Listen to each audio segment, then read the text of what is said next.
নমস্কার বন্ধুরা, আমি পারুল তোমাদের সামনে আরও একটা রেসিপি নিয়ে হাজির হলাম। আশা করি তোমরা সবাই খুব ভালো আছো। আর আজকে তোমাদের সাথে দুর্দান্ত একটা রেসিপি নিয়ে চলে আসলাম। তো আজকে দেখো, এখানে ডিম সর্ষে রেসিপি বানানোর জন্য আমি এখানে দেখো কাঁচা লঙ্কা নিয়েছি, সর্ষে নিয়েছি, আর এখানে 1 কোয়া রসুন নিয়েছি, আর পরিমাণ মতন হলুদ দিয়ে দিলাম একবারে, আর এখানে একদম স্বাদ অনুযায়ী লবণ দিয়ে দিলাম যেটুকু আমার লাগবে, আর এখানে একটু সামান্য মিষ্টি দিলাম। একটু মিষ্টি না দিলে ভালো লাগবে না, যেহেতু এটা একদমই ঝাল রেসিপি করব। এখানে সামান্য একটু কালারের জন্য শুকনো লঙ্কা দিলাম। আর এত মানে একটু ঝাল রেসিপির সাথে একটু মিষ্টি দিলে তাহলে স্বাদটা ভালো আসে। তাই চলো মশলাটা আমি এইভাবে বেটে নিই।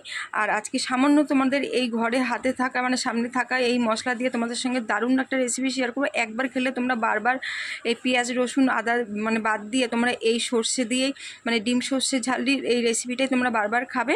তা দেখো, শিলনোড়াটা ধুয়ে আমি আগে জল নিয়ে নেবো, দিয়ে তারপর দেখো শিলনোড়াটা ধুয়ে জল দিয়ে দিয়েছি। আর বাটির মধ্যে একটু জল ঢেলে আমি মশলাটাকে একটুখানি